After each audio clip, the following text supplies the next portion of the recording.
They didn't give me a name. Just coordinates, a folder without a seal, and a handshake that held a little too long for comfort. I'd been in the Navy 17 years by then.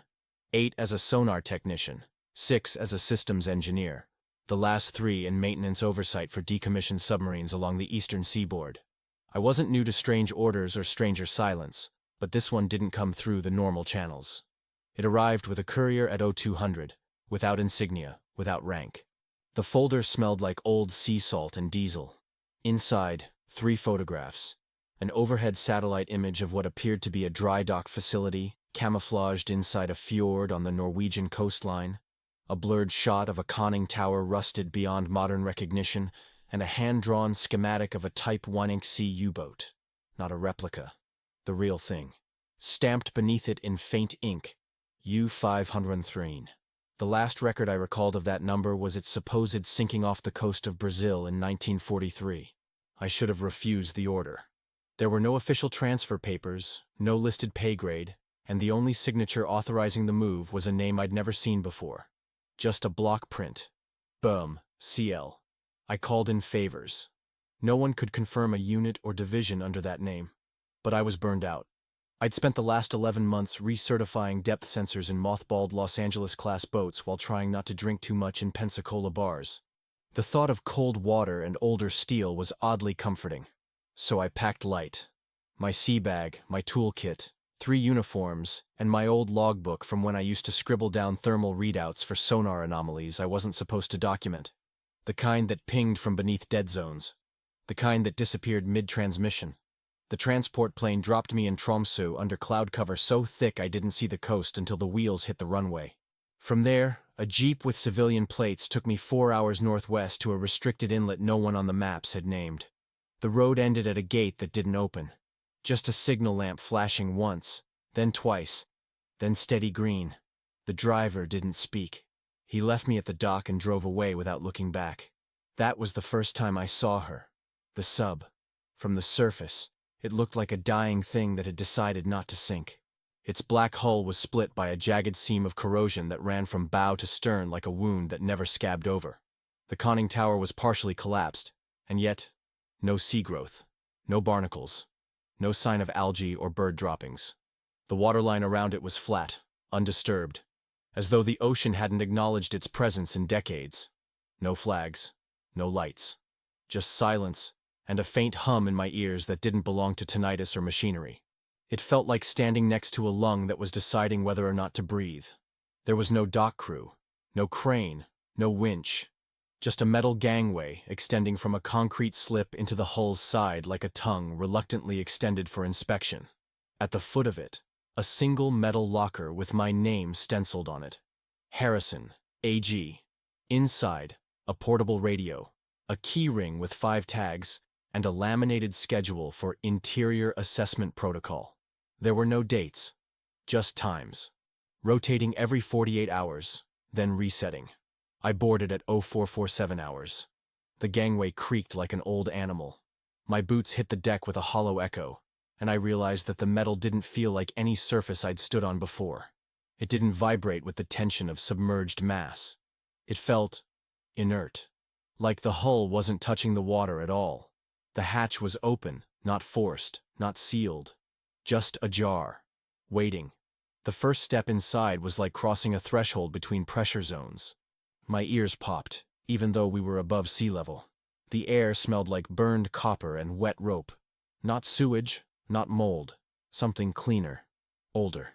I flicked on my torch and moved through the aft corridor, noting that the interior seemed inconsistent. The layout was textbook for a Type 1C, forward torpedo room, crew quarters, galley, engine room. But the spaces between bulkheads felt wrong, longer. Some hatches opened to empty compartments that shouldn't have existed, extra walkways without piping, blind staircases that led nowhere. One led back to the same hallway I'd just passed through. I marked the steel with chalk. The mark was gone the next time I turned around. I found the captain's quarters intact, dustless. The desk was bolted shut, but the top drawer had been forced open, its contents removed except for one item. A small silver crucifix and a torn piece of paper with German script I couldn't fully translate. It was blood-stained, but fresh. The smear hadn't dried yet. I scanned it with my phone, but the screen froze and rebooted to factory settings without warning. All data wiped. By the third hour inside, my flashlight began to flicker. Not battery depletion, but interference. My tools stopped responding to diagnostics. Voltmeters spiked in sealed compartments. EMF readings pulsed like sonar, except nothing was emitting. And I heard breathing, not from a vent, from the steel itself, a resonance that wasn't mechanical. My headset, which I hadn't used, buzzed in Morse. I hadn't brought a key, but the pulses translated to a simple pattern. One I hadn't heard since I was a kid in my grandfather's basement, SOS. That night, I slept topside, under the open sky. But the stars were wrong. Polaris was 2 degrees off. I checked 3 apps, all confirmed. And the moon had a halo ringed with static. In the morning, the sub's position had shifted 20 meters without wake. The gangway hadn't moved. The tide hadn't changed. But it was now facing north. And my locker was gone. I stood on the edge of the dock holding only my toolkit, wondering if I'd been assigned to inspect something abandoned, or if I was simply next in a line of inspectors who'd stopped filing reports. The sub didn't creak. It didn't moan. But I felt it watching, waiting. I'd signed no oath. I'd received no mission code. But something told me I was already enlisted into whatever command ran this boat now. Something that didn't care for uniforms. Only obedience. I ran my gloved hand along the outer hull as the supply vessel disengaged and vanished into the Atlantic fog, leaving nothing but the sound of gently lapping water and the distant churn of turbines bleeding into the silence. The sub had no crests of rust, no weathering, no telltale flaking of old steel that should have happened after 80 years underwater. Instead, the surface of the U-5001 gleamed like industrial obsidian beneath the filtered sunlight, its plating cold but smooth, almost as though it had been laid yesterday in a secret German dry dock. The Kriegsmarine insignia remained intact near the conning tower, an eagle gripping a swastika in its talons, weather-worn but unmistakable. But just beneath it, offset by a few centimeters, was something far more disturbing, a separate symbol that did not belong to any known naval command, German or otherwise. A circle inside a triangle, with 7 uneven lines radiating from the center. I'd studied enough insignias during my naval years to know when something didn't belong, and this one whispered wrongness. It didn't feel historic. It felt designed for secrecy. Stepping through the midship access hatch, I expected to be greeted by stale air, mold, the sharp tang of seawater decay. Instead, the first breath I took was clean, filtered, dry. Not sterile, not processed. Natural, like mountain air preserved in a bottle. My boots echoed against the metal deck with a crispness I hadn't heard since training subs. The overhead pipes, the railings, the hydraulic mechanisms, all intact, preserved beyond possibility. The metal didn't creak the way old ships do. It hummed, faintly, like it was waiting. I made my way toward the generator bay, where a small mobile battery system had been rigged by the external team before my arrival. But before activating anything, I tested the analog switches manually. That's when I noticed it. Several gauges already showed activity. The oxygen scrubber gauges read nominal. Pressure sensors displayed stable internal equilibrium. The bilge pumps, completely disconnected from external power, responded to toggled switches with mechanical readiness. I hadn't fed current into a single wire. Yet it behaved like it had been on standby for years, just waiting for human contact. In the control room, panels lined with bakelite switches, rotary dials, and archaic red light indicators still functioned. I flipped a selector switch on the sonar console. No power applied, and the dial twitched. Not a full sweep, just a slight tremor. Enough to register intent. On a whim, I tapped the compartment clock bolted above the periscope bracket. The second hand began moving. Slowly, but undeniably, ticking forward like a revived heart. The mission log from my handlers didn't mention this. It said I was to document atmospheric conditions, hull integrity, electromagnetic interference, and psychological effects of long-term exposure to enclosed relic environments. They didn't say the damn thing would greet me like a living organism. I made a quick note on my tablet. U-5001 appears awake. The real shock came when I opened one of the wall-mounted electrical compartments. I expected rusted breakers and stripped copper. Instead, the interior was immaculate. Insulated wires were organized in perfect runs, labeled in Fraktur-style German script with standard voltage indicators. Not a single splice out of place. I clipped a tester onto one of the feeds, expecting 0. Instead, I got a flicker. 12 volts DC. Unaccounted. Coming from nowhere. Back in the conning tower, I examined the weld seams near the periscope chamber. German engineering had a certain symmetry, a brutal elegance. But even here, something felt off. The welds were too modern, too refined. No signs of human irregularity. It was like the seams had been extruded, not welded. I documented this for later and climbed up toward the bridge module. Once again, something caught my eye. The exterior of the scope housing bore the ship's registry, U-5001. But beneath it, etched faintly into the steel, not engraved, not painted, but seemingly embedded within the metal grain, was a sequence of alphanumeric code, AEV731CX. I didn't recognize the format. It wasn't Kriegsmarine. It wasn't NATO. It wasn't anything. Yet it looked official, clean, applied with purpose. I would have missed it if the light hadn't caught the edges at just the right angle. I returned below and activated the main generator. The system flickered alive, but only partially. Lights came on in sections. Certain compartments remained in darkness, others warmed with amber glow. As I moved toward the crew quarters, I noticed another inconsistency. The floor plating had shallow wear patterns, standard for human foot traffic, but they weren't uniform.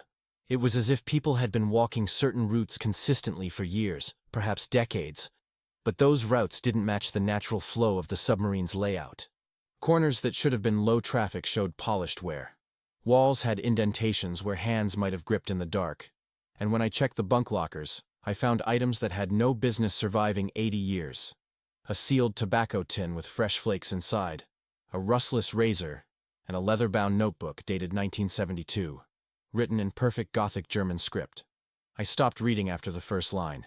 It said, "We are still in transit. I'm not a superstitious man. My years in service taught me to respect the sea, not fear it. Machines were machines. Metal broke down, oil separated, wires corroded. But nothing here obeyed those laws. The U-5001 wasn't just preserved. It had memory. It knew its layout, its functions, its rituals. It responded. Not like AI, not like machinery, like instinct. I knew then that whatever this mission truly was, I hadn't been sent here to observe a wreck. I'd been sent into something that wanted to be witnessed, and it was watching me back. Sleep on a submarine is never deep. Even when it's anchored and supposedly inert, there's an ambient hum, a subtle metallic presence in the air that keeps the body half alert. It's something naval men grow used to. The pressurized silence, the recycled air, the way the hull sighs under its own memory of depth. But that first night inside the U-5001, the silence had a texture, dense, anticipatory, as if the sub itself were holding its breath. I lay in the officers' quarters with the red emergency lights bathing everything in a low, blood-like glow. The walls, once utilitarian, now looked like flesh pulled taut over steel ribs. I closed my eyes, but I didn't drift. I hovered, a state between alertness and detachment, between duty and dream. I must have fallen asleep at some point, because the sound that woke me was sharp, mechanical, and final. The unmistakable clank of the main hatch being sealed. Not merely shut, but locked. I shot up, ears straining, heart already racing to a rhythm I hadn't felt since the last live drill back in Guam. The silence afterward was worse than the sound itself. That absence, it had weight. I grabbed my flashlight and moved through the corridor barefoot, the deck freezing against my soles. The air was still dry, still breathable, but tinged now with a metallic taste, like something old had just stirred. When I reached the forward access chamber, the first thing I noticed was the indicator light. It was red. I hadn't powered that system. The hatch lever, manual, with dual safety override, was vertical. Locked. I pulled it. Nothing. Not resistance. Not hydraulic delay. Just refusal. The steel didn't yield, as though it had grown rigid from within, like bones locking in rigor. I checked the emergency override. Still there. Still attached. But the lever wouldn't move. And that was when I realized something that made my stomach drop through my spine. The locking mechanism was internal. Completely internal. A manual rotary tumbler now sealed the hatch, and it hadn't been there during my inspection the day before. I ran my fingers across the brass locking wheel, greasy with cold lubricant, and noted its craftsmanship. Precise. Functional. German. But the make was wrong. Pre-war style, with markings that didn't match any technical diagrams I had on board. More disturbing, the locking bar connected to the mechanism ran into the hull plating itself, disappearing into a seam I hadn't noticed, as though the sub had grown the lock in the night. I checked my log tablet, compared the photos from my initial walkthrough, and there it was. Proof. The seam wasn't in the original pictures. The hatch had been a standard Kriegsmarine doglock system. Now, it was something else entirely. I should have panicked. Protocol said to call base, initiate fallback procedures. But I couldn't bring myself to do it. There was a silence in the comms station, deeper than before. Not a power failure. More like a suggestion from the air itself that reaching out was discouraged. I backed away from the hatch, documenting everything, every rivet, every anomaly, recording audio logs. I tried to justify it. Thermal expansion, structural shift, a prank from the recovery crew. But the truth hung in my gut like swallowed lead. Something had changed, and it had done so with intent. The hatch was only the beginning. Over the next hours, though I lost track of time quickly, I noticed other alterations. The ladder to the conning tower had 3 rungs the day before. Now it had 4. A side panel near the engine room that I distinctly remembered being sealed was now ajar, revealing a conduit cluster labeled in Cyrillic, not German. The fire suppression box had moved slightly. Not far, just enough to misalign muscle memory. Enough to make me notice. It was as though the submarine were testing how much I paid attention. Back in the officer's mess, I found the manual I'd left open now closed. Not only that, it had been flipped to a different section. Emergency isolation protocols for hull breach situations.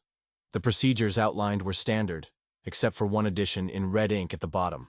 A line in German that hadn't been there before. Nur diejenigen die vergessen dürfen hinaus. Only those who forget may exit. I didn't write it, and I was alone. I replayed every camera feed, every angle I'd set up the previous afternoon. They showed nothing. At least nothing living. But the feeds glitched, subtly, every night, between 0243 and 0247. Not full signal loss. Just a warping, like the image passed through a ripple of pressure. A movement in the frame with no source. I slept again the next night, if you can call it that. I wedged a spanner into the hatch lock, half out of desperation, half in childish hope it would remind the sub that I wasn't helpless. It didn't help. At 0244, the spanner clattered to the deck like it had been slapped away. I didn't move. I couldn't. I just stared at the hatch, watched the indicator light pulse once, then returned to stillness. I took to marking time manually after that. I etched lines into the crew table, counting cycles, measuring deviations. The hatch would lock, then unlock on its own terms, never on mine. Some days it stayed closed. Others it would swing open as if nothing had happened. But always during those 4 minutes at 0244, something moved in the hull. Something shifted. A slow, almost imperceptible reconfiguration. I felt it in my teeth, in my bones. Then came the 7th night. I'd stopped trying to fight the hatch. Instead, I lay in the bunk with a camera aimed at the door, audio recording running. That night, something different occurred. The handle didn't just lock, it rotated slowly, with mechanical grace. But behind it, for the first time, I heard breathing. Not my own. Not echo. Real, heavy, deliberate breath. On the other side of the hatch, the sound of lungs that hadn't drawn air since 1944, now awakening in the steel darkness. I spoke aloud, not out of courage, out of instinct. I asked, "Who are you?" The breathing stopped. The handle spun back fast as if letting go. The hatch remained closed. When I played the audio back the next morning, there was no breathing, but the tape didn't lie. At minute 22, second 36, my voice is there. "Who are you?" The response isn't breath. It's a whisper. Not in English, not in German. In my own voice, but backward. It says, "I was the first to ask." It began with a flicker from the radio terminal. I hadn't touched it. Had no reason to. The unit was supposed to be completely dead. Its vacuum tubes long depleted. Its dials nothing more than relics of analog command. The brass plates still bore the stamp of 1943, and a faint fingerprint in grease remained preserved under the glass. I documented it as inert, a monument to obsolete warfare. But as I passed the navigation chamber on what I guessed was my 12th morning, though days had begun to lose their edges, that same terminal pulsed. A weak orange glow bloomed from behind the cracked tuning scale, and the feed wheel began to turn with a sound I knew too well from old training videos. The steady, hungry grind of a punch-tape printer spitting out classified dispatches. I stopped, waited. The air around the machine was colder than the rest of the sub, sharp against my wrist as I reached for the tape. Static hung thick in the space around it, like the charge before a lightning strike. No hum from any generator. No external source of power. And yet the device was functioning, printing a continuous stream of punched letters, curling off the spool like a tongue. The first message was brief, dated with the current day, stamped at 0641 hours. Abgebrochen. Cancelled. I laughed, short and involuntary. Cancelled. What operation? What chain of command? But the tape kept feeding. Each new message stamped with the present date, down to the minute. They were all in German, machine perfect, but not sterile. There was something organic in the flow of the language, as if someone were dictating them in real time. Then came the log entries. Structured, familiar, beginning with location, pressure readings, oxygen levels. Depth, unverifiable. Status, unbekannt, unknown. I scrolled back over the tape and my heart began to ache in slow, inevitable pulses. Each log ended the same way. A signature line, formal and crisp. Signed, Oberleutnant zur See Wilhelm Rothmann. I froze. That name. I hadn't heard it before, not in naval records, not in historical documents, but I felt it, like a pressure in the back of my skull, as if I'd dreamed it years ago.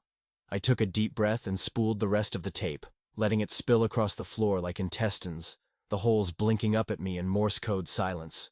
One line stopped me cold. Crew integration complete, memory divergence stabilizing. Observer assimilated, beginning containment rotation. I reread it 6 times. Observer assimilated. I wasn't part of the crew. I was the observer. I wasn't supposed to be on any rotation. I was here to record, to report, to endure. And yet the language treated me like I'd been here before. Like my arrival was not an intrusion, but a resumption. Then the tape printed again, as if reacting to my thoughts. Erinnerung ist die Brücke. Erinnerung ist der Anker. Memory is the bridge. Memory is the anchor. I should have unplugged the unit. Should have ripped the cables, smashed the casing, flooded the terminal with salt water and sealed the room. But I couldn't.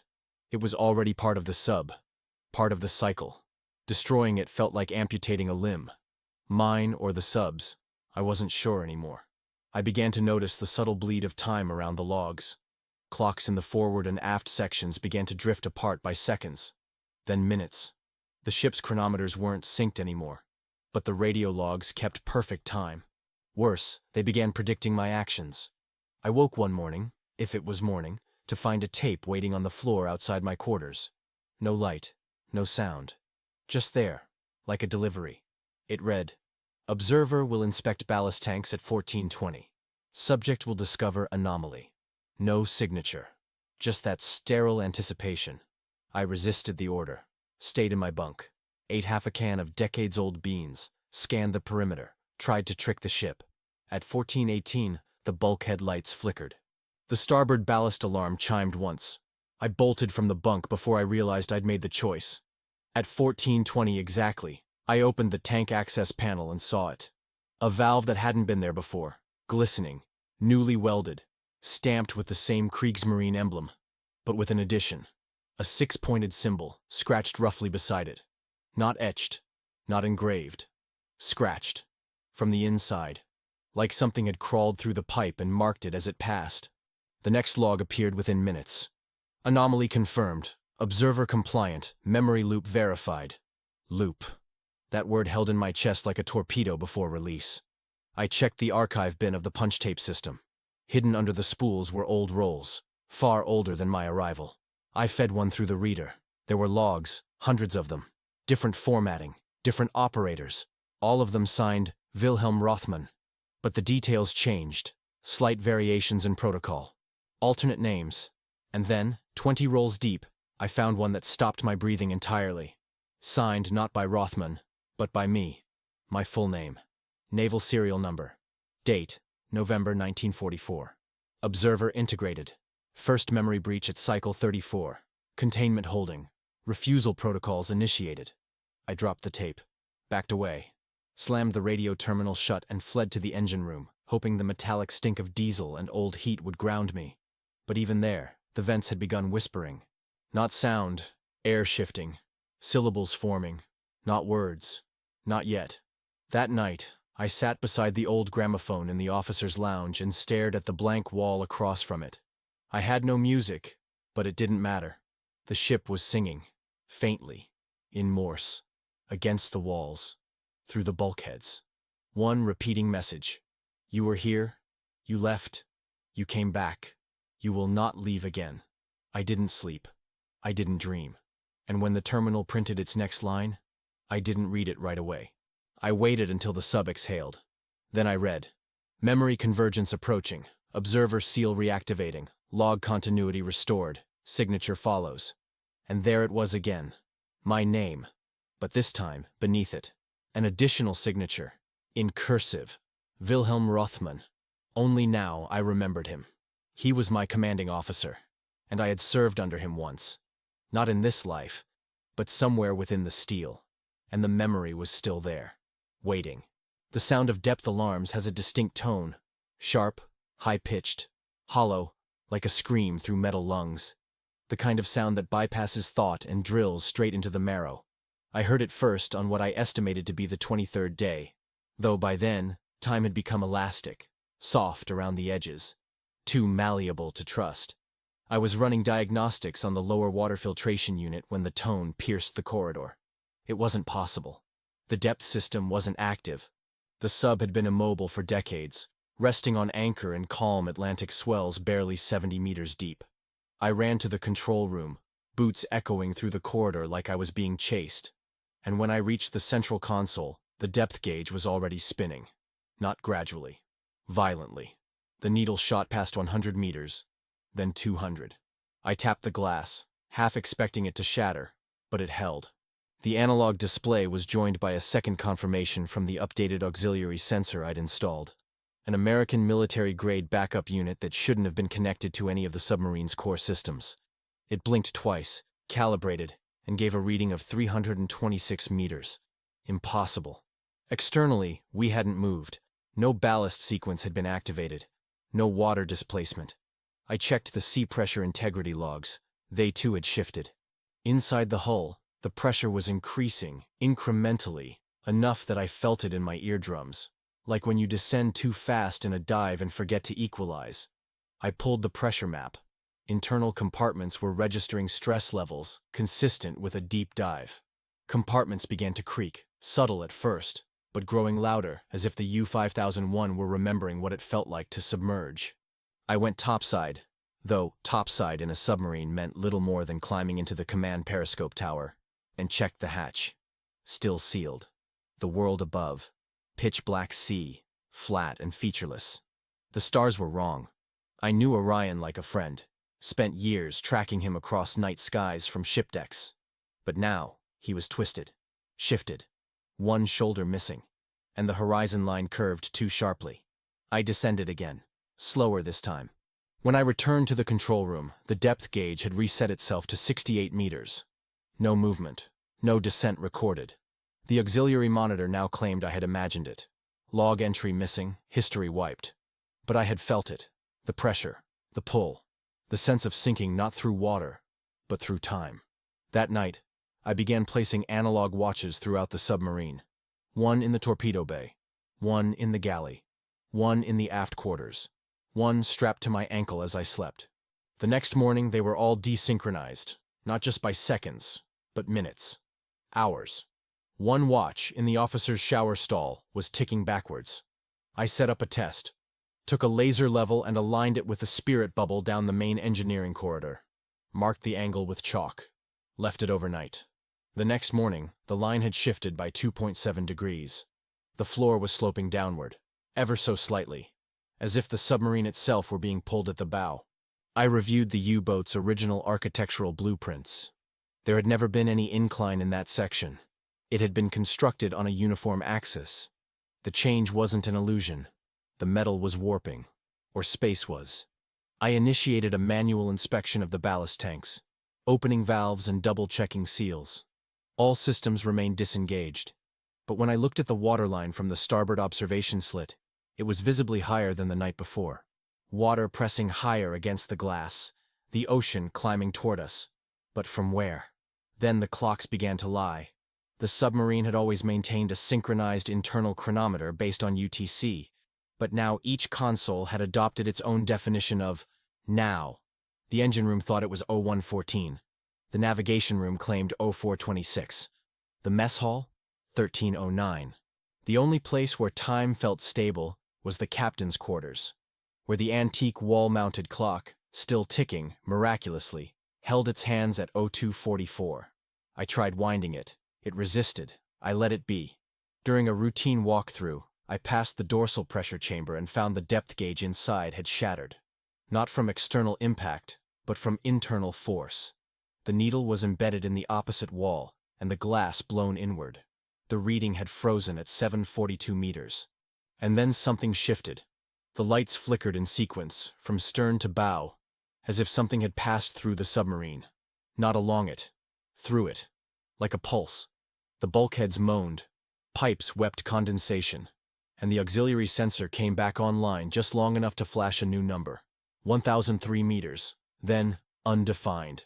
I held my breath, waited, and the hull exhaled. The pressure dropped.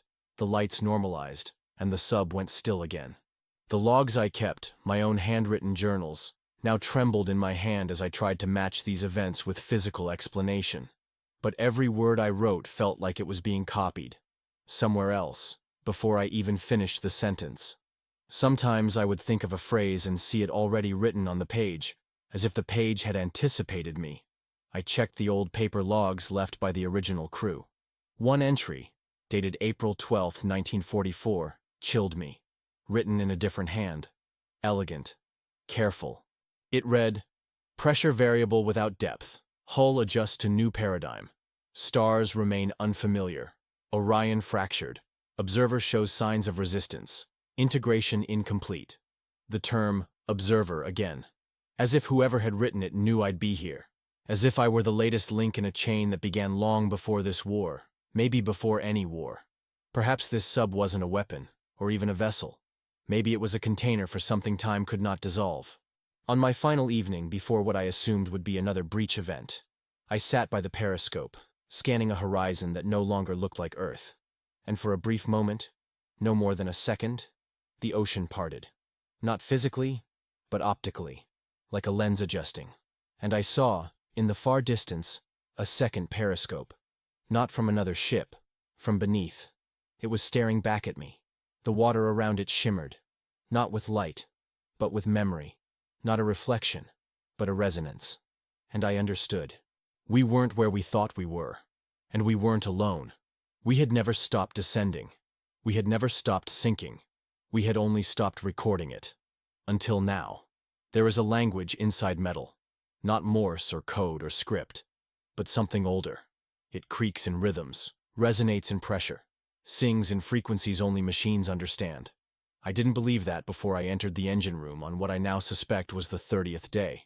I only went down there because one of the heat relays in the forward junction box had begun to overload sporadically, and I needed to isolate it before it triggered a cascade that might activate emergency subsystems. The schematics showed a cluster of rerouted wires connected to auxiliary power stations beneath the stern turbine. I grabbed my tools, a flashlight, and a roll of diagnostic tape, thinking it would take 20 minutes. I stayed for 7 hours. The engine room was a cathedral of steel. That was my first thought stepping through the narrow bulkhead. Twin diesel engines on each side, towering like sentinels, dark with grease but strangely preserved. The room smelled faintly of oil and something else. Ozone, maybe. Electricity. The tang of energy before a lightning strike. I ran a systems check on the secondary line and confirmed the anomaly. Unregulated surges pulsing through wires that shouldn't be live. The fuses had long since blown. And yet, power flowed. I traced the signal, crouched down between conduits, and began cutting the insulation to inspect the wiring. Everything about it was wrong. The copper strands looked too clean. The rubber smelled new. No corrosion, no dust. I made a small incision in the sheathing with my scalpel. Inside was a perfect channel of pure, untouched wire, shining, tight, undisturbed, like it had been installed yesterday. I frowned and decided to cut through it completely, just to test. I severed the wire, snapped it clean. I marked the ends with colored tape, logged the cut, shut my kit, walked away, returned to the galley, ate a cold meal, recorded a voice note, slept for 90 minutes, and then came back. The wire was whole again. No tape, no cut, no tool marks. I stood frozen, unsure if I documented it incorrectly. I pulled out my notepad. The wire had been marked red-white. My log said Section 7A, Junction Point 3. I double-checked. Same location. But the cut was gone. I touched the wire. Warm. As if it had been recently charged. I didn't panic. I documented everything again. This time I set up a stationary camera to record the section. Infrared, night vision, time-stamped. I severed it again, in 2 places this time. I used pliers, marked the edges with an ultraviolet pen, and placed a thermal sensor nearby. Then I left. 3 hours later, I returned. The wire was whole. The video footage showed nothing. Nothing. No movement. No rewiring, no hand reaching into frame. Just one moment, 2 wires dangling. The next frame, 1 smooth, unbroken cord. The thermal sensor showed a spike in localized heat precisely when the transition occurred, as if the submarine had remembered the wire and rebuilt it. I escalated. I cut through more. Insulation tubing, a power relay bracket, an entire switchboard. I destroyed half the cabling feeding into the tertiary engine. Sparks flew. I felt the heat. The smell of burning plastic clung to my skin. I backed away, arms trembling, chest tight with the thrill of desecration. It was the only moment since boarding that I felt I had power, that I could break something. The next day, everything was restored. But not just restored, improved. The wires had new tags, in perfect German, in a handwriting that was not mine. The labels bore dates, April 13th, 1944. One of them had my name, hyphenated with the word Instandsetzung, repair. I ran my fingers over the casing. The surface was still warm. That night, the lights in the lower corridors flickered in time with my pulse. I could feel the sub breathing, drawing in power, exhaling stress. There were no vibrations from the generators, no hum of fuel combustion, and yet every console glowed, every meter ticked. The ship had rejected entropy. Later, I found a junction box I'd never seen. It wasn't in any schematic. It was inset between 2 bulkheads, narrow and seamless, like it had grown into the wall. I opened it with effort. Inside were wires I didn't recognize. Not German, not American, no familiar color coding. The core was a crystalline array, like a fusion of circuitry and bone. It pulsed. Organic. I didn't touch it. Instead, I climbed back into the crew quarters and tried to sleep. But the sound of metal bending followed me. Not violently, but like joints stretching, ligaments waking, and beneath it, a whispering rhythm, like someone reciting instructions, in German, over and over. Zugang wiederherstellen. Energiefluss sicherstellen. Erinnerung bewahren. Restore access. Ensure energy flow. Preserve memory. I remembered the sealed logs, the ones behind the mess hall. The phrase nicht durchbrechen had returned in my dreams. But now it was joined by something else. Verbindung lebt. The connection lives. I didn't sleep after that. Instead, I began monitoring the engine room hourly, and each time I returned, something had shifted.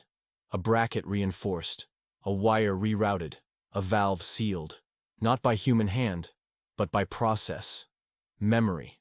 The sub was learning what had been done and correcting it. One morning I entered and found a diagram drawn in chalk on the metal floor. A schematic of the entire propulsion system, annotated in perfect naval German, with red X's over the sections I had tampered with. A circle over the one I hadn't touched. I erased it. The next day, it was back, and the circle was pulsing faintly with a chemical reaction I didn't recognize. I touched the floor. It was warm. I think the U-5001 has an immune system. and I may have triggered it. It began with a cough. Dry. Unmistakably human. A sound so ordinary that at first I dismissed it as a memory echo, perhaps my own throat playing tricks in the silent confines of the U-5001. But it came again, sharper, reverberating faintly down the corridor that leads to the crew's galley. Then silence. The kind of silence that bends around you, waiting, like a bow pulled taut but not released. I froze in place just outside the engineering junction, flashlight off. Back pressed against the cold metal of the bulkhead, listening. 5 minutes passed. Nothing.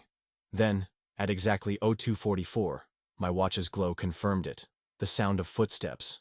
Not stomping, not stumbling. Just the deliberate cadence of boots walking metal. Like someone on rounds. Someone used to this place. I activated the motion sensors I'd rigged along the aft corridor.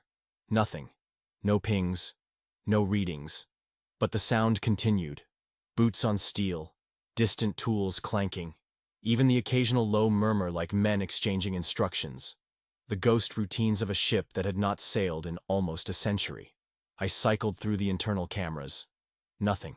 The thermal feeds, however, showed faint disturbances, like the ambient heat of human bodies moving in and out of frame, never long enough to identify, always just out of sync with the visuals, as if the ship remembered its former occupants and was replaying their presence in a loop only certain instruments could catch. I recorded audio from the hydrophones positioned in the ballast chambers. The playback chilled me more than I expected. Whistling. Not the wind through vents, but actual melodic whistling in short bursts. The tune, I later realized, matched a German marching song from the Kriegsmarine archives, popular in 1942. I tested the microphones. No interference. I replaced the wires. Still it came. Every night at 2:44. I began logging it religiously, not just the sounds, but the patterns. Doors closing at consistent intervals, metal bowls clinking against tables, a faucet dripping exactly 7 times, then stopping. Then a second later, a burst of static on the internal radio, always too brief to analyze. Once, I heard the unmistakable screech of chalk on a board. There is no chalkboard on the ship. Not anymore. I took to walking the ship at that hour. Fully suited, body cam on, flashlight off. Just my boots and my breath echoing down forgotten halls. But there were moments when I couldn't hear my own breathing. Because someone else was breathing just slightly louder. Not beside me, not behind me, but close. Always close. Sometimes, in the corner of my eye, I'd catch a glimpse of something. Movement where there shouldn't be. A shadow where the geometry made none possible. A hand slipping behind a hatch just before I turned. In the starboard crew quarters, I found a bed that had been made. Not like the other ones. Mattresses rotting, linens torn. But this one, tucked corner to corner in Kriegsmarine fashion, hospital tight. The pillow fluffed. A comb resting on it. I checked the dust patterns. There were none. The bed had been disturbed within hours. My own room was locked. I hadn't been there. The strangest moment came when I passed by the old navigation room. The glass panel of the door was fogged over from the inside. It was impossible. It had been sealed for weeks, the ventilation long cut off. Yet the condensation pattern resembled breath. Human breath. I wiped it, and a handprint formed on the other side. 5 fingers. Pressed slowly, then dragged downward until it vanished. I ran. I don't care how seasoned you are. How many years in uniform. Some things you don't explain with protocol or rank. I returned an hour later. The glass was dry, the handprint gone. Eventually, I began tracking the ship's own sensors. The U-5001 still had functional sonar relays and passive acoustics, which I had reactivated partially for maintenance purposes. To my surprise, the ship itself was logging sounds. Not external, not marine life or weather, but internal. Classified as internal structural activity, but the waveform patterns matched footsteps, hammer strikes, whisper frequencies, and even laughter. Always faint. Always localized to rooms I was not in. Then came the pressure anomalies. Rooms I had left empty would show CO2 levels rising inexplicably, as if multiple people were breathing there. I conducted a test in the forward torpedo bay, sealed all hatches, released a colored gas to track movement. Came back the next morning. The gas had shifted, not dispersed, but tunneled into patterns, like someone had walked through it in a tight formation. Desperate for explanation, I pulled out the archival maps again, floor plans from the 1940s, and I realized something. The areas where I heard the sounds, the rooms with CO2 buildup, the sections with anomalous warmth, they matched the documented shifts of a Kriegsmarine maintenance crew aboard U-class boats. Exact same schedules, same routes, same rotations. The routine was repeating itself, without people, or maybe not without. Once, while crouching behind a bulkhead near the diesel tanks, I heard a man clear his throat and say in clipped German, "Bereit zur Wartung," ready for maintenance. I held my breath. Waited. Nothing else followed. The voice had been clear, tonal, confident, not a whisper, not a hallucination, but no one there. I whispered back, asked, "Who are you?" Nothing. But the room got colder. Another night, as I sat reviewing audio logs in the control cabin, the overhead speaker crackled to life with a voice humming. Just humming. No language, no message, just the low hum of a voice traveling through a wire. When I unplugged the circuit, the humming continued, even without power. The more I acknowledged the presence, the more it responded. It wasn't hostility, not at first. It was cohabitation, like I was the guest, a tolerated observer. I began finding tools laid out neatly before inspections. Hatches that had been jammed now opened smoothly. Lights flickering into life ahead of me in dark corridors, as if anticipating my arrival. Then I found the notebook. Not mine. Not Allied. A Kriegsmarine issue. Dated 1944. Inside were maintenance notes in neat cursive. Logs of systems I had just checked. Not historical entries. Contemporary ones. With today's date. The last entry said, "Neuer Mann beobachtet, stört nicht, noch nicht." New man observed. Does not interfere.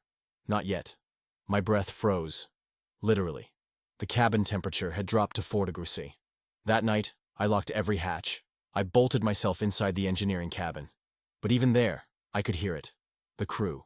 Moving in shifts. Clockwork perfect. 02:44 sharp. I don't know if they're dead. I don't know if they ever lived. All I know is this. I'm no longer alone on this boat. And whatever walks these halls remembers everything. I don't know what made me decide to clean the mess hall that night. Maybe it was the way the silence hung a little too thick in the air, as if the unseen crew had taken a step back to watch me more closely. Maybe it was the mess kit that appeared out of nowhere on the table, neatly arranged, fork, knife, spoon, like someone had just eaten and left in a hurry. It wasn't rusted like the others, it was polished, clean. And I swear to God the fork was warm to the touch. I ran tests on it for fingerprints. Nothing. But the metal registered a faint oily residue, the kind left by recent human skin contact. My skin, however, wasn't the source. I hadn't touched it barehanded. I wore gloves. So I started scrubbing, moving trays, drawers, old canned goods from the Kriegsmarine era, labels long faded into brown stains. Under the bench closest to the portside bulkhead I felt a small give. A squeak, soft but out of place. The deck plating was seamless here. Or it was supposed to be. I got down on my knees with a flashlight. A hairline seam ran along the edge of the bulkhead behind the shelf. I tapped it. Hollow. I tapped again, further left. Solid, right. Hollow. The seam traced a perfect rectangle. It wasn't visible unless you were crawling at ground level. I removed the shelf, bracing it on my shoulder, and pressed against the seam. Nothing. Then, a few inches above the base, I found a rivet that turned. Not pulled, just twisted half a rotation like a submarine's periscope latch. With a faint hiss, the panel slid inward and then sideways, revealing a pitch-black chamber beyond. I hesitated, not out of fear, but because the air that came out wasn't stale. It was cold, sterile, metallic, but not dead. It smelled like preserved machinery. New paint. Antiseptic. I turned on the camera on my chest rig and stepped inside. The chamber was narrow, maybe 10 feet long, 6 feet wide. The walls were lined with dark lead plating, thick and matte, absorbing light instead of reflecting it. I recognized this design, radiation shielding, but not like any I'd seen on American or even Soviet vessels. It was older, rougher, reinforced by layered mesh of copper and something I couldn't identify. On the far wall was a heavy iron door, circular like a bank vault, with no handle, just a recessed locking mechanism shaped like a seven-pointed star. On the wall beside it hung a set of black folders, sealed and stamped with the unmistakable symbol of the SS. But beneath it was something far rarer, the insignia of the Ahnenerbe. I froze. That name hadn't crossed my mind in years. The Ahnenerbe was the Nazi Occult Research Division, a hybrid of archaeology, mythology, and pseudoscience cloaked in Third Reich obsession with the supernatural. The folders were pristine, as if printed yesterday. I opened the top one. German, typed in Fraktur script. Diagrams of oceanic trenches marked in red, with annotations like Nicht durchbrechen, do not penetrate, scribbled in thick pencil. Coordinates had been blacked out with ink that shimmered faintly under light, like it wasn't meant to stay legible for long. One folder showed a diagram of the U-5001's hull, but the schematics didn't match the ones I'd received. It included this very compartment, marked Kammer 0, Chamber 0, and behind that vault door, a larger room labeled Archive Z, accompanied by a phrase, Nur autorisierte Erinnerungsträger dürfen eintreten. Only authorized memory bearers may enter. Memory bearers. I didn't like that word, not in this context. I turned back toward the open wall and heard the hatch slide shut behind me. No clang, no drama, just silence. I wasn't locked in. I twisted the hidden rivet again. It reopened, but part of me wanted to stay. There were photographs, dozens, black and white, stacked in a folder beneath a map. Images of other submarines, U-boat classes I had never seen, each photographed under construction, then again as twisted wrecks dredged from the Baltic, then again, intact, decades later, with different names painted over the hulls. One photo chilled me to my marrow. A bearded man, clearly dead, propped up against the wall of what looked like the compartment I was standing in. His eyes had been marked over with ink, but the rest of his face was uncannily familiar. Not because I recognized him, but because his jawline, scar, and brow ridge looked disturbingly like mine. The logs that followed were in Latin. Not technical Latin, but ecclesiastical. Prayers, invocations, sacramental rites transcribed next to engineering notes. One paragraph described das pulsierende Eisen, the pulsing iron, a phrase that had surfaced once before in a conspiracy blog post I had long dismissed as garbage. The text referenced mimetic containment and geological resonance. The theories were absurd, but the details mirrored what I'd seen. Self-repairing bulkheads, sensor echoes, chronal displacement. This wasn't just a hidden compartment. It was a failsafe, or a prison. I pressed my ear to the vault door. Nothing at first. But after a full minute, I heard the faint hum of turbines, not from the ship, but from behind the door. A low-frequency pulse, too rhythmic to be ambient. My equipment picked up vibrations in the floor. The source was inside Archive Z. On the back of the final document was a checklist in both German and English, updated in handwriting that looked far too modern. The last item. Verify vessel remains stationary. Breach must not resume. Subject must remain unaware. The date was from 7 days ago. I backed out of the room slowly, resealed the wall, logged everything, marked the time. Then I sat in silence in the galley for what felt like hours. The mess tray was gone, just an empty table. That night the whistling didn't return. Neither did the footsteps. For the first time in weeks, the U-5001 felt still, not peaceful, not abandoned, just observant, waiting. And I began to understand. I wasn't here to discover the truth. I was here to be tolerated by it. I had started avoiding the mirrors, not out of superstition, but because something always felt off in their reflection, as if the angles were ever so slightly wrong, as if the space they showed was not the space I inhabited. Even the simplest glance while shaving revealed flickers of delay. My movement mirrored half a breath behind, like a skipped frame in a video. I chalked it up to fatigue, or perhaps some neurological glitch from the extended isolation. But after what I found in Chamber 0, denial was no longer a luxury I could afford. The ship wasn't broken. The reflection wasn't delayed. It was watching. I first saw him while doing a routine inspection of the inspection chamber near the forward ballast tanks. The compartment had a stainless inspection mirror mounted at head height, no bigger than a clipboard, fixed to a pivoting arm so that the crew could view behind pressure valves without contorting themselves into the cramped steel crawl spaces. It was old, streaked with water stains, fogged around the corners. I leaned in, adjusting it to check the pressure line near valve assembly 3C. That's when I saw him. A figure. Standing at the end of the corridor behind me. He wasn't blurry or ghostly, or some pale flash in the periphery. He was solid, still, detailed down to the creases of his Kriegsmarine issue greatcoat. His cap bore the eagle and swastika emblem. But below it, his eyes met mine through the mirror. His expression was blank, stern, neither hostile nor surprised, as if he'd expected me. And then, in the silence, he raised his hand in a slow, precise salute. I turned sharply, almost slipping against the damp deck. There was nothing. Just the hallway. Empty. Lit by the emergency bulbs I'd installed along the ceiling. I turned back to the mirror. He was gone. But the mirror had not returned to its usual position. It was tilted downward, lower than my line of sight, aimed toward the floor like it had moved to hide something. I tried to rationalize it. Maybe I'd projected something. Maybe it was a residual image, a latent burn-in from old reflections. But my gut knew better. That man had been real, in some capacity that defied normal perception, and he had seen me, not as a passive observer, as a participant. Later, back in the officers' quarters, I pulled out the uniform manual from the files I'd retrieved in Chamber 0. I went through insignia charts, sleeve stripes, badge engravings. Nothing matched the emblem he wore. It was similar to the standard U-boat command rank, but with an additional symbol underneath. A vertical line crossed by two crescents, one above and one inverted below. The paper I found bearing the same icon was labeled Subjektführer. I thought it meant commander of subject vessels.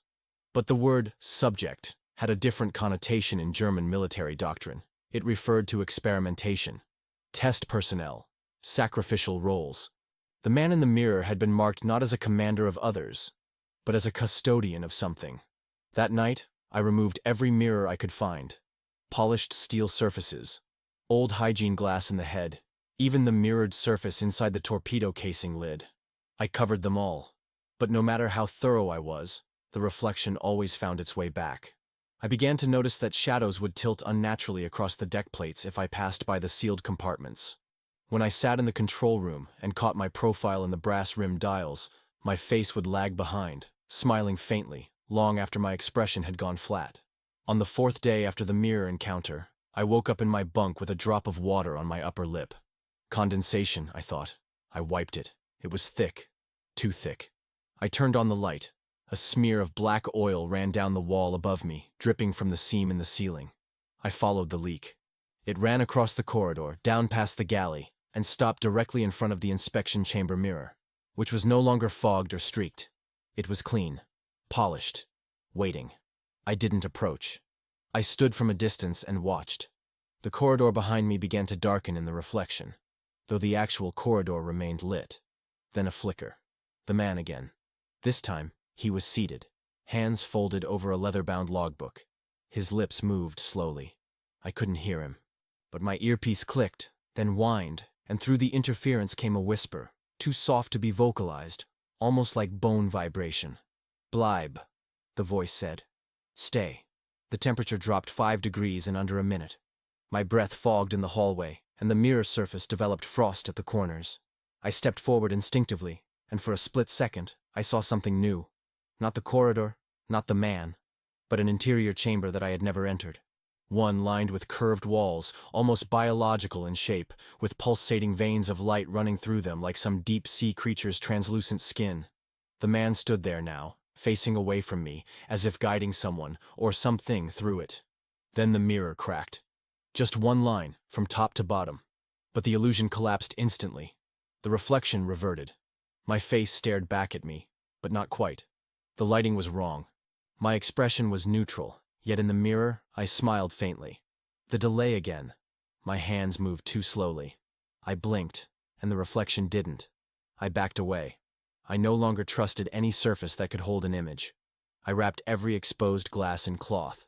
I sealed the inspection mirror with tape and welded the bracket shut. I disabled the onboard camera monitoring systems. Any screen could become a surface, I now understood. The reflection didn't need a mirror. It only needed a gateway. But the next day, the torpedo bay camera came back online by itself. No signal sent. No manual reboot.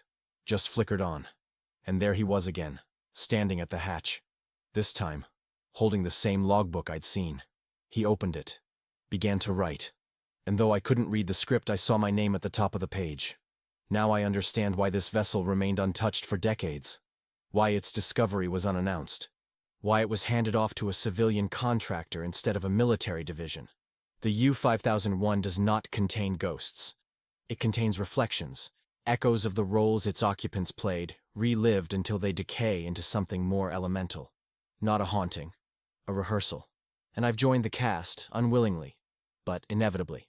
I haven't looked into a mirror since, but I know he's still there, writing, watching, waiting. The torpedo room had always been the coldest part of the U-5001.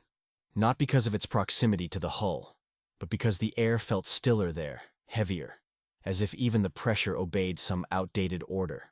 I avoided it when I could, but the protocol required weekly equipment checks, and by then, the echoes in the mirrors had grown quiet. Too quiet.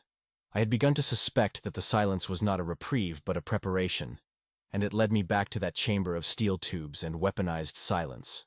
The torpedoes, 6 of them, sat sealed in place like sleeping beasts, their paint aged but unmarred, each bearing identification codes I had cataloged weeks prior. All matched, except for the one I hadn't noticed before. Unit 6A4. It bore a faint serial that seemed rewritten, as if the metal itself had rearranged to mimic ink. But it wasn't the torpedoes that held my attention. It was the clock. It had always been there. A brass-cased marine chronometer mounted above the targeting panel, marked in German numerals, hand-wound by the crew during patrols. Its presence hadn't registered in my mind before, perhaps because it had remained inert, a relic bolted to a wall of obsolete purpose. Now it ticked, audibly, persistently. I walked toward it, expecting the hands to mark a frozen hour, but what I saw made my stomach seize. The hands were moving backward. Not a glitch, not a mechanical defect.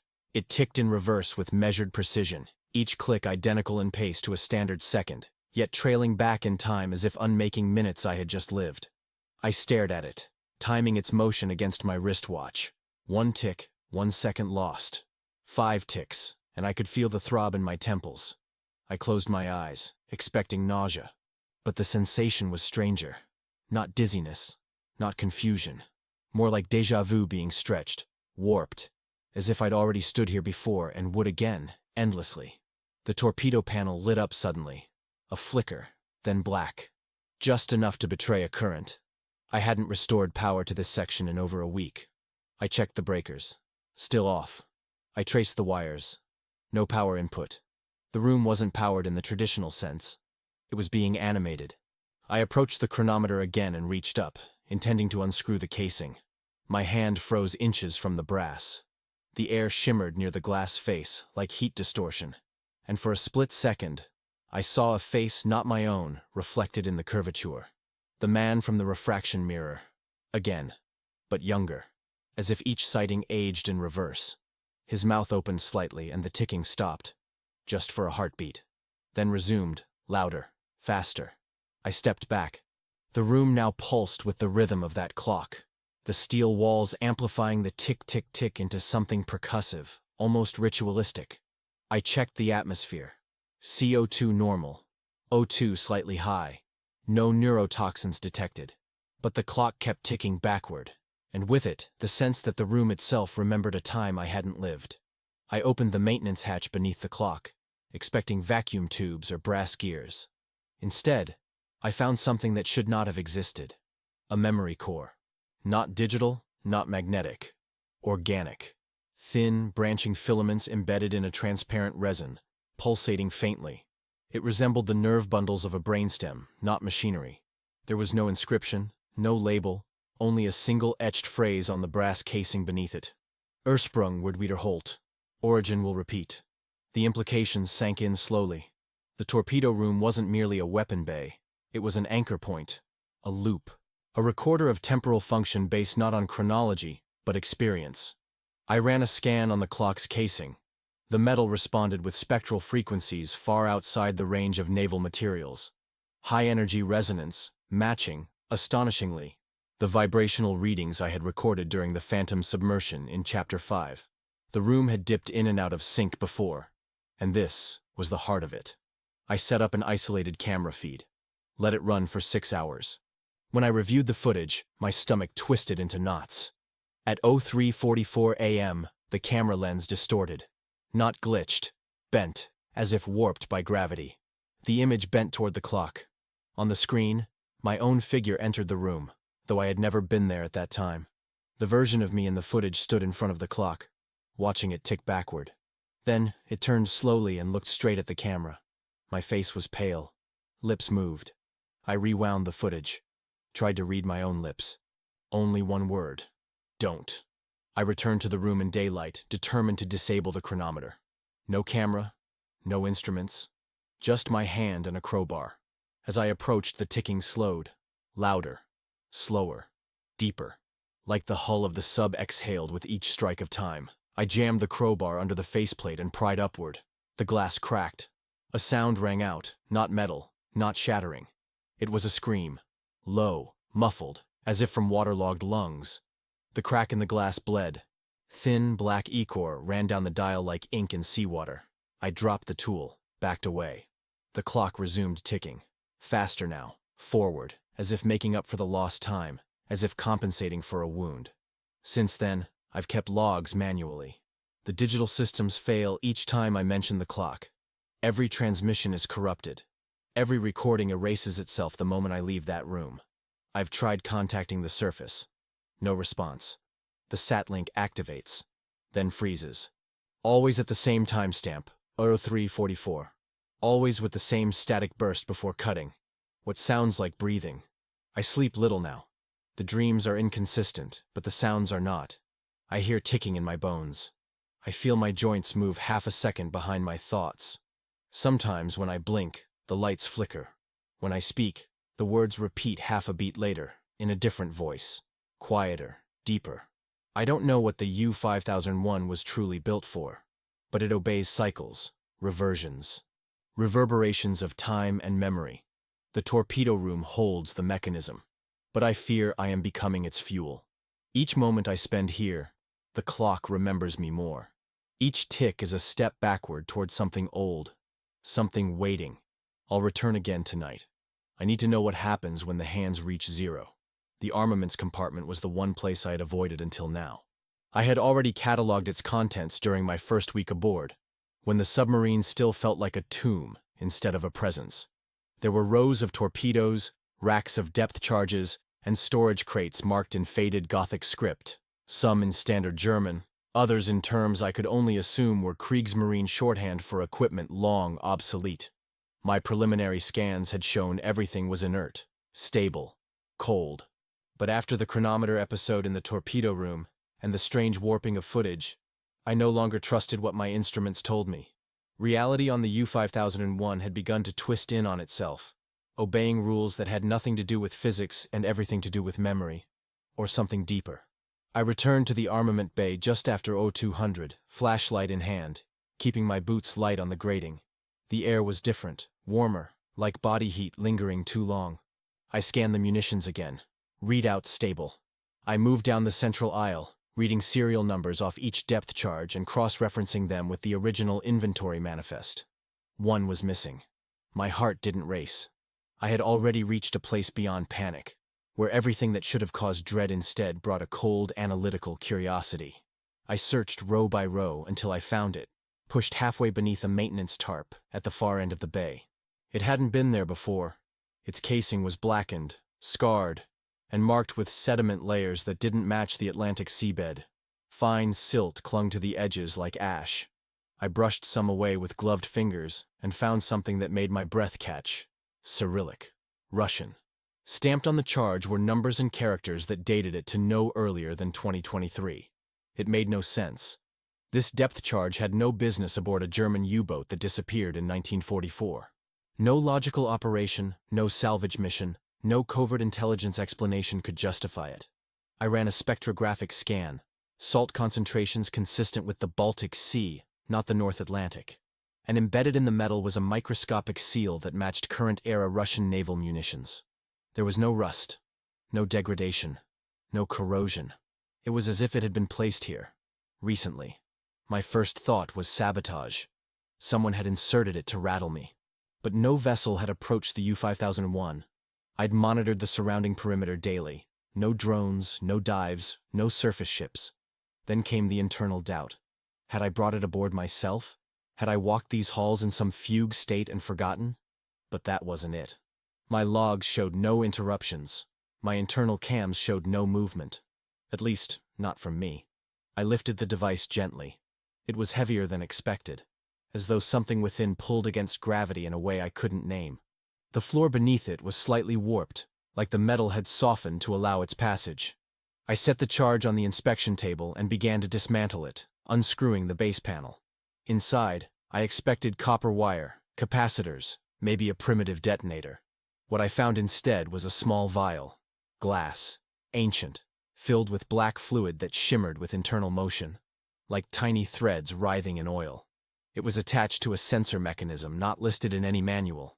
German and Russian components shared the same housing, soldered together by hands that couldn't have worked in the same era. One part had a date etched into it, 14 März, 1945. Another read, Kaliningrad, 2023. And one final fragment bore an inscription in both alphabets, Zurückgebracht, returned. The implications pressed down on me with a weight no physics could measure. This charge had been deployed, fired, used. And yet here it was. Recovered? Reinserted? Or had it returned itself? I reviewed all audio logs, cross-checked sonar data for impacts. On the fourth review, I heard something. A dull thud, recorded on day 21, time-stamped at Oro 300, roughly 2 minutes before the first known anomaly with the ballast system. I had dismissed it at the time as water movement, but it matched the acoustic profile of a controlled detonation, echoing through water. Only it had come from inside the hull. I checked the pressure plating around the munitions bay. No breaches, no warping, no damage. And yet this charge had signs of having experienced external compression at over 400 meters, well below our fixed depth. I re-ran the timeline. On that same night, my camera feeds had blanked for 6 minutes. The backup battery log was corrupted. All other instruments ran normally. Only the internal munitions bay, this exact room, had gone dark. I examined the rest of the crate. Beneath the padding was another object, a crumpled sheet of paper, dry, yellowed, brittle. It bore coordinates in both decimal and naval notation. I plugged them in. They mapped to a dead zone in the Baltic Sea, a stretch of ocean floor where dozens of vessels had vanished between 1942 and 1992, blamed on magnetic anomalies or Cold War mines. But the real shock was in the final line of the note. Heutiger Tag, Tiefe, 588 Meter. U-Boot nicht ortbar, nur Geräusch. Today, depth, 588 Meter. Submarine not locatable. Only sound, only sound. I turned toward the charge again. The vial within it pulsed faintly. I placed my palm above it. My fingers tingled. A faint static hum filled my ears, not from the room, but from within my head. A frequency, constant, low. I activated a spectrum analyzer and isolated the waveform. It wasn't sonar, it was rhythmic, musical. A coded pattern, repeating in intervals of 13 seconds. I ran a spectral inversion. The waveform resembled human speech. Just one word, over and over. Tiefe. Depth. I left the bay with the vial locked in a lead-lined case. Since then, the temperature of the U-5001 has dropped by several degrees. The sound follows me down the corridors. At night, I hear the charge ticking, not like a timer, but like a heartbeat. The submarine reacts to its presence. Doors that once resisted now open on approach. Lights dim when I pass. The hull moans louder during the night watch. I do not sleep near it. I cannot. I've begun to suspect the U-5001 is not just remembering a past. It is collecting futures, integrating them, binding them into the architecture. This depth charge was never fired by us, but it was fired. Somewhere. Somewhen. And it returned here because this vessel, this thing, is the convergence point, and I am now part of its inventory. It started on the 36th night, precisely at 03:17 hours, just as I was logging system diagnostics in the secondary radio compartment. The equipment in that room had been dormant for weeks, relics from an era when frequency modulation was a delicate science rather than a matter of button-press simplicity. Vacuum tubes hummed softly, their orange glow weak but persistent, like dying stars trapped in glass. I hadn't powered them. I had no need to. All communications were routed through my custom uplink system, installed by the research consortium prior to deployment. Yet, at that precise time, one of the original German transmitters activated itself. No light flicked on, no breaker snapped. It simply began to broadcast. The static was subtle at first, like a whisper lost behind thicker silence. I looked up from my tablet as the transmitter's analog dial began to turn, slowly, methodically, seeking a frequency that shouldn't have existed anymore.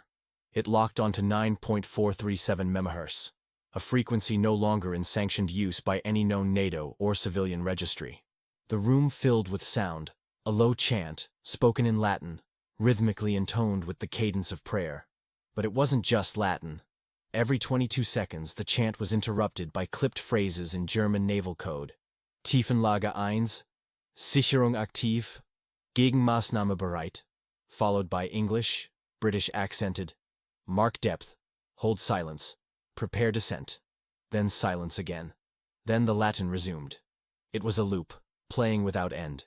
But what made it worse, what pulled at the base of my skull like a metal hook, was that none of it came from the speaker. I disconnected the cables. The sound persisted. I cut the transmitter's power entirely, and still, the loop continued. It wasn't emanating from the machinery. It wasn't even echoing in the room. The broadcast was somehow local to the air itself, pressing in from the inside of my ears, resonating in my teeth, vibrating my bones. I scrambled for a directional mic, switched to ultra-shortwave scanning, then electromagnetic resonance mapping. All instruments registered the source as proximity undetermined. The origin point wasn't outside the sub, nor within its circuits. The waveform didn't move through space. It existed simultaneously throughout every point in the room, spatially omnipresent. I opened the backup audio logs to track whether this was an isolated anomaly. What I found chilled me. The broadcast had activated exactly at 03:17 for the past 3 nights, each instance preceded by a brief 2-second disruption in the internal power grid. So brief I'd chalked it up to ballast realignment pulses. This wasn't the first time it had spoken. It was simply the first time I'd been in the room when it did. I returned the next night with full-spectrum recording gear. Infrared lenses, ion-sensitive coils, even a Faraday mesh. None of which changed what I was about to experience. Again, at 03:17, the same transmission began, but this time, the cadence was different. The chant accelerated. The naval orders grew more frantic, and the English voice, which had been calm and official, now bore a tremor. Contact event confirmed. Hull integrity compromised. Prepare the vessel. Prepare the vessel. I checked my internal sensors. No breaches, no motion. But then, the internal temperature dropped by 6 degrees in under 5 seconds. The metal walls began to sweat. At 03:23, the transmission shifted frequency entirely, now using 10.013 MHz, and included what sounded like personal messages, sobs, confessions, prayers, all layered into the background like ghost voices overlapping a final emergency broadcast. One stood out, a deep male voice, whispering in English. "We left him down here. I told them he was gone, but he never stopped talking. I still hear him in my dreams." I froze. The voice was familiar. Not one I recognized from my past, but from this place. From the echo I'd heard that night in the torpedo room mirror. The one that mouthed my name without lips. I ran the clip through waveform analysis, checking for vocal patterns. It matched the voice of a German officer logged in the Kriegsmarine Personnel Archive, Kapitänleutnant Otto Hartwich. A man declared MIA in 1944 aboard the U-5001. I expanded the audio spectrum and noticed something else. Beneath the chant, below the frequencies the human ear could normally detect, there was a secondary carrier wave. It pulsed every 13 seconds. A binary pattern. I converted it to ASCII. The result? Du bist das Echo. You are the echo. The next night, I stood in the room before the transmission began. I waited, all systems off, no gear running. When the moment came, I didn't record it. I simply listened. And this time, the voice said something new. It is time to open the channel. The panel beneath the primary transmitter vibrated. I removed the casing. Behind it, embedded where no schematic ever listed components, was a smooth brass cylinder no longer than my hand. It bore no wires, no markings. It pulsed with a light from within, greenish blue and oddly alive, like an optical nerve under tension. I touched it. Instantly, the broadcast ceased. Silence. But not peace. The room felt charged with anticipation, like the moment before a torpedo is fired. I remained there for hours, unsure what I had done. But one thing was certain. The transmission had stopped because I had become the receiver. Since that night, my dreams have been infected with strange rhythms. I wake up speaking Latin I've never learned. My internal logs contain fragments I don't remember typing. Worst of all, the voice in the broadcast now answers me. When I whisper into the disabled microphone, "Who are you?" the voice replies, "We were you before you arrived." There is no transmitter on the U-5001 anymore. I dismantled it, stripped it to its last coil, burned the casing, and sealed the remains in a lead box. But the sound continues, no longer just in the radio room. Now it follows me throughout the sub. The steel seems to hum in response to my pulse. My breath syncs with the cadence of the old chant. And sometimes, just before I fall asleep, I swear I can hear myself whispering from inside the metal, asking the next man to listen. This submarine was not built for war. It was built to carry memory. And now, I'm part of the broadcast. On the 33rd day, I awoke not to the clanging of pipes or the distant murmurs of voices that shouldn't exist, but to a deep, low groan reverberating through the metal bones of the sub. It wasn't the sound of failing systems or routine hull stress. It was older than that, deeper. A resonance from somewhere below the limits of human design. The U-5001 was moving, not drifting. Not swaying gently on ocean current. Moving, submerging, with a deliberate, mechanical intent. I scrambled from the makeshift cot I'd established in the officers' quarters and ran barefoot to the control room. The gauges were alight, not just the ones that had mysteriously flickered back to life weeks ago, but all of them. Depth, ballast, forward trim, stern pitch. Every needle pointed somewhere, twitching as if trying to tell me something in a language built from pressure and dread. The depth indicator read 82 meters. That shouldn't have been possible. We were anchored in shallow waters, confirmed and reconfirmed by satellite scans, sonar maps, and my own dive drone deployed during the first week. I watched as the numbers ticked upward, 94, 109, 130, without propulsion. The propeller was still. The electrical engine read 0 output. Yet the submarine was descending as if pulled by some ancient gravity, like a coffin sliding into soil. I checked the ballast control panel, expecting it to be dark or unresponsive. It was worse. It was active. The ballast tanks were filling themselves, no manual input required. The switches were still in the off position, yet the mechanisms had overridden them, as if the submarine had chosen to sink. I flipped the emergency purge valves. Nothing. I ran the hydraulic release system override. Dead. I shouted into the bridge microphone, knowing full well there was no one listening but compelled by instinct. No reply. I stared at the emergency ascent lever, sealed behind a locked plate meant to prevent accidental deployment. The lock was fused. No rust. Just fused. Like it had melted into itself. The air pressure increased slightly, just enough to notice. My ears popped. I checked the oxygen mix sensors. They had adjusted themselves. A slight increase in oxygen, a decrease in nitrogen. Not enough to kill me. Enough to keep me breathing longer at depths that should have crushed me. By 0346, we were below 300 meters. The hull creaked, not as a warning, but as if sighing, welcoming the pressure. I paced the corridor outside the bridge, testing for leaks. Nothing. The hull was dry. The temperature inside had dropped again, 5 degrees Celsius in under 20 minutes. The condensation on the walls evaporated, like the submarine was exhaling from its pores. Lights flickered, not in a broken way, but like a calculated dimming sequence. I returned to the forward viewing slit. What I saw was nothing. Not dark water, not sediment, not even the green shimmer of bioluminescence. It was pure black, the kind of black you don't see but feel pressing against your optic nerve. I blinked, stepped away, turned off my flashlight, and returned. Still black. I touched the thick glass. Warm. As if something on the other side was radiating heat. Heat from absence. I tried the satellite uplink. Dead. The internal server diagnostics no longer recognized the uplink port. It was as if the signal had never existed. My laptop froze and rebooted on its own, displaying the Kriegsmarine emblem before returning to normal. That emblem wasn't part of the boot sequence. I knew that. I'd wiped the system personally. Still, there it was, mocking me like a ghost pretending to be code. The emergency beacon activated automatically, broadcasting a distress signal I hadn't programmed. It repeated my name, rank, and location. Only the coordinates it sent placed me somewhere in the Norwegian Sea, miles from where we'd anchored. I checked the GPS module. It was still functional. It agreed with the beacon. We had moved, or something had moved around us. By 0413 we were at 611 meters. I could still walk without difficulty. No pressure anomalies inside the cabin. The gauges should have burst by now.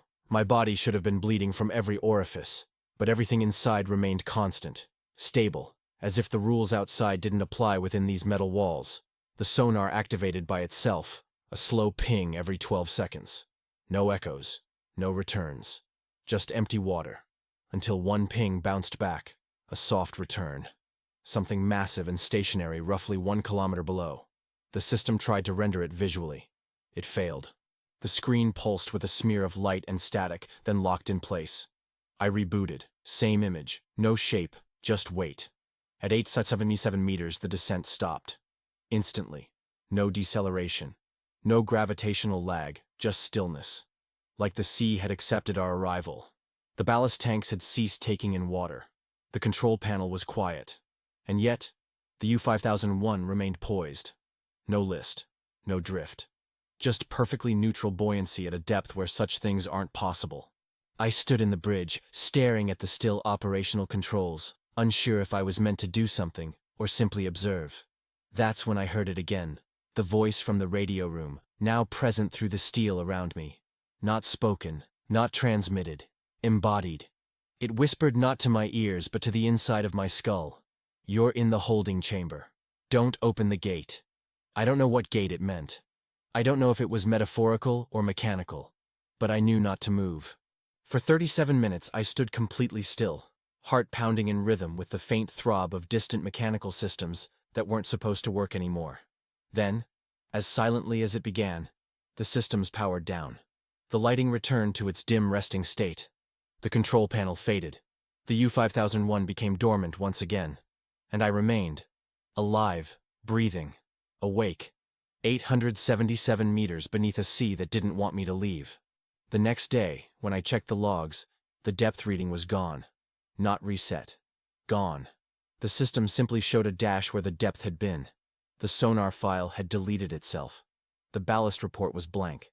But in the place of all that missing data was a single line of text, buried in the core directory of my recording device. First contact achieved. Remain still.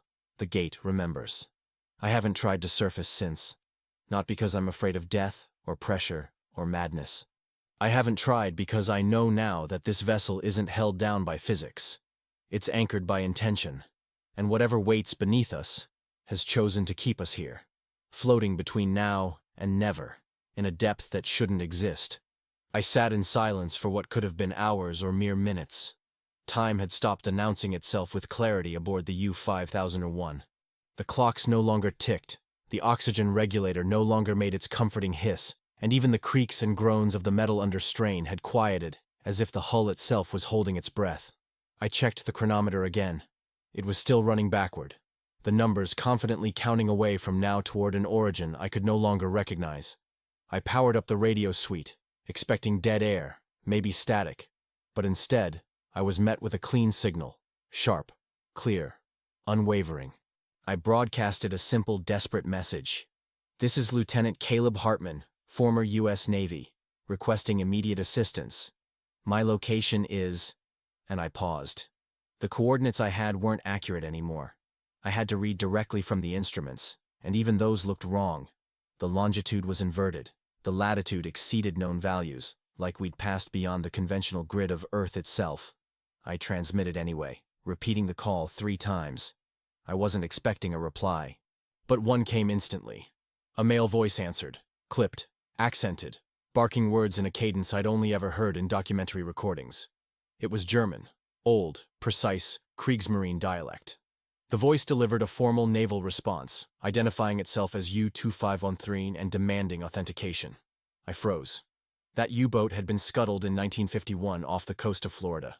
I had seen the photos, read the reports, studied the wreckage logs. The voice repeated the demand for authentication. I answered, improvising the first clearance code that came to mind from NATO drills I'd memorized years ago. The voice paused, then replied with a phrase that chilled my spine. Your signal is anomalous. Hold position. Do not breach. Then it cut out. I rushed to the periscope, though I had long suspected it would offer me nothing but darkness. I was wrong.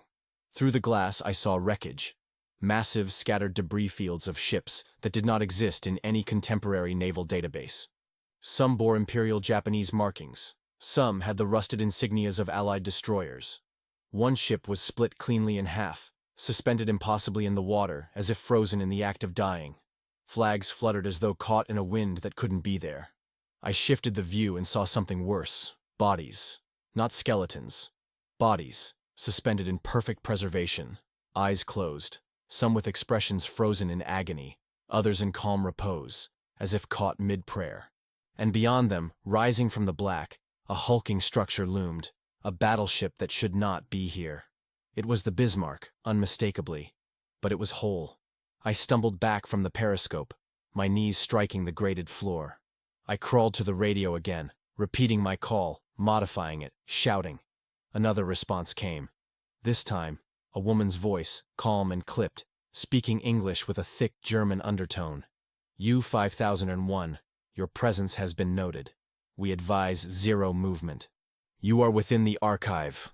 Archive. Not trench, not sector, not quadrant. Archive. The word hit something in me deeper than language. I asked who she was, what she meant. The reply, you are within the boundary of Operation Eisenkreis. Your presence is unauthorized. Observation will commence. Every light in the sub flickered once, twice, then went completely red. Emergency mode. But nothing was wrong. No breaches, no power failures. The systems were running more smoothly than ever before. My laptop rebooted on its own, this time displaying a desktop entirely in German. I had wiped it clean before boarding. There were new folders, labeled in archaic script. Zeitarchiv. Schiffsbefehl. Vermisste Wellen. One folder opened by itself, revealing hundreds of audio files. I played one. It was my voice. Not from recent logs. Not from any recording I had made. It was a conversation I had had with a Navy psychologist 7 years ago, during a debrief from a mission that went sideways off the coast of Greenland. Word for word. Every stutter, every hesitation, preserved. The next file was my voice reading aloud as a child, struggling through the Gettysburg Address. The third was something I hadn't said yet. Me, asking, what year is it on the surface now? In a trembling voice I didn't recognize. And in the background of each, always faint, was the ticking of the backward clock. The hull began to resonate again, not with pressure, but with memory. I heard the unmistakable clang of boots, of young men laughing, arguing, singing in drunken tones. I followed the sounds to the officers' mess, where the table was now set. Plates arranged. A bottle of schnapps uncorked. Cigarette smoke curling in the air, where no one sat. I stepped backward into the corridor and saw shadows moving across the bulkhead, like silhouettes caught in old film reels, jittery and silent. I ran to the torpedo room. The chronometer there had stopped. It now read 000. Everything was still. Then, without warning, the sub lurched. Not physically, but in my mind. The pressure in my skull shifted. I fell to my knees and vomited. My memories rearranged themselves. I couldn't remember the names of my nieces. I could no longer remember the last meal I had before boarding. I tried to recall the first time I kissed someone. Nothing. But I remembered the names of every crewman aboard U-5001 during its final mission in 1944. I knew their ranks, their birthdays, the personal tragedies they carried into the deep. I remembered the smell of damp wool uniforms, the taste of stale ration bread, the fear of depth charges above. But I am not German. I am not them. I am Caleb Hartman. And yet, I returned to the control room. The screens were all black now, save one. A simple sentence glowed in green, typed as if by an unseen hand. Return is a function of belonging. I didn't know what it meant. I still don't. But I sat down at the helm. My hands hovered over the controls. They moved on their own, fingers gliding across the knobs and levers like they'd done it 1,000 times. I entered coordinates I didn't know I knew, and the submarine shuddered in agreement. We hadn't moved in physical space. I know this. What had changed was not location, but context. Time. The world above had either aged without me or looped in ways I could no longer track. The U-5001 was not a relic of war. It was a machine built to cut through layers of chronology, to traverse oceans of memory and intent. And I had become its operator, its navigator, or perhaps just its fuel. When I looked into the periscope again, there was no ocean, no debris, only sky. Sky where sky shouldn't be, flickering like film projected on wet glass. And behind that, just for a moment, a colossal eye, pupil the size of a bulkhead, blinking once, slowly, like it had seen enough. I turned away before it saw me seeing it, and I understood, in that moment, that this submarine had never returned from 1944 because it had never truly departed. It had been waiting for someone who knew how to remember without proof. And now that I was inside, now that I had been anchored, it had begun to wake. The alarm didn't ring. There was no blaring siren, no flashing lights, no automated voice calling for evacuation or lockdown. What woke me was the silence. A silence so complete that it had mass, density, gravity. I opened my eyes and realized I was in my bunk, the same one I had first laid in on my first night aboard U-5001, as if no time had passed at all. My notebook was back on the metal table beside me, closed, as it had been before I ever opened it. The pencil was sharpened, untouched. My boots were dry, neatly aligned beneath the bed frame. The smell of salt and iron lingered, but even that seemed faded, as though filtered through memory. I rose slowly, expecting the walls to groan, the lights to flicker, the pipes to hiss. But nothing came. The ship wasn't asleep. It was waiting.